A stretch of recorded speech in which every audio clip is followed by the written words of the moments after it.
बांग्लादेश के जिन हिंदुओं के हालात का वर्णन करते हुए भारत में बटेंगे तो कटेंगे का नारा आया, हिंदुओं को एकजुट करने की सियासी यात्रा यूपी से आगे चुनावी राज्यों में चलने लगी।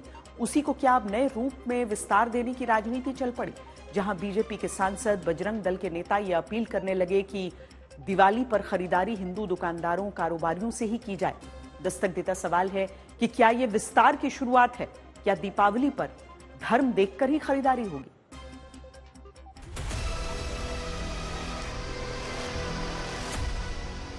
एक तरफ बटेंगे तो कटेंगे की बात और दूसरी तरफ क्या बांटने का ही साथ। सवाल की वजह मध्य प्रदेश में लगे होर्डिंग और उत्तर प्रदेश से आने वाले बीजेपी नेता की पोस्ट और पोस्ट पर होती सियासत। मध्य प्रदेश की राजधानी भोपाल और देवास तक बजरंग दल के नाम से होर्डिंग टंगी है।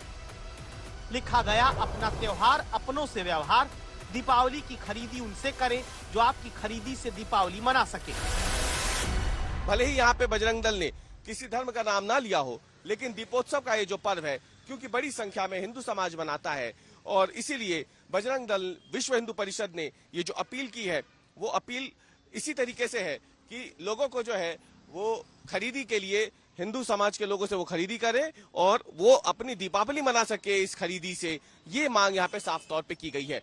भोपाल ही नहीं, मध्य प्रदेश के दूसरे शहरों में भी बजरंग दल ने इसी तरीके के पोस्टर लगाए हैं। जो मध्य प्रदेश में बजरंग दल के होर्डिंग में कान घुमाकर कहा गया, वो उत्तर प्रदेश के बस्ती में अपनी सीट भी नहीं बचा पाए। बीजेपी के पूर्व सांसद हरीश द्विवेदी सोशल मीडिया में लिख देते हैं, त्योहार में सनातनी भाइयों से ही खरीदारी की जाए, लेकिन बयान देने सामने आते हैं तो कहते हैं कि अरे वो मुस्लिमों के बहिष्कार की बात नहीं कर रहे।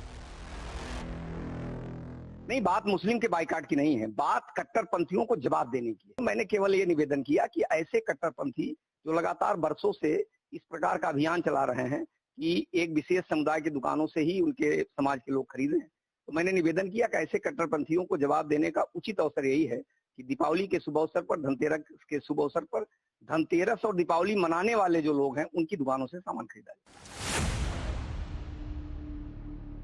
सवाल है, ये बयान क्यों? क्या ये हिंदुओं को राजनीतिक तौर पर एक साथ लाने का नया तरीका है? जहां बटेंगे तो कटेंगे से बात शुरू हुई, कावड़ यात्रा के दौरान दुकानों, ठेलों के बाहर पहचान सार्वजनिक करने को फिर कहा गया। फिर कई शहरों में करवा चौथ पर मेहंदी दूसरे धर्म के लोगों से न लगवाने का कुछ हिंदुवादी संगठनों ने अभियान चलाया। फिर धनतेरस, दिवाली पर सनातनी लोगों से खरीदारी करने की मुहिम छेड़ने की शुरुआत होती है। कि उनके एजेंडे में है क्या हिंदू मुसलमान नफरत का एजेंडा? मंदिर, मस्जिद, भजन, कीर्तन, अजान, लव जिहाद, हिजाब, नकाब, मदरसा, फिल्में, मज़ारे, यूसीसी, हलाल प्रोटेक्ट, थूक फूक, यही उनके हथियार हैं। मानसिक रूप से विक्षिप्त हो गए, आगरा के पागल खाने में इनकी जगह है। और या फिर ये ऐसे राष्ट्रद्रोही हैं जो मोदी के ही नारे को गड़बड़ कर रहे हैं, सबका साथ, सबका विकास, सबका। कहां चला गया ये सब? धर्म देखकर मतदान की बात जहां शुरू हुई, फिलहाल वो धर्म देखकर खान पान और धर्म देखकर ही खरीदारी तक पहुंची है। सवाल है, क्या अभी ये बटेंगे तो कटेंगे के नाम पर एकजुट करने के सियासी दांव के विस्तार का पहला चरण है?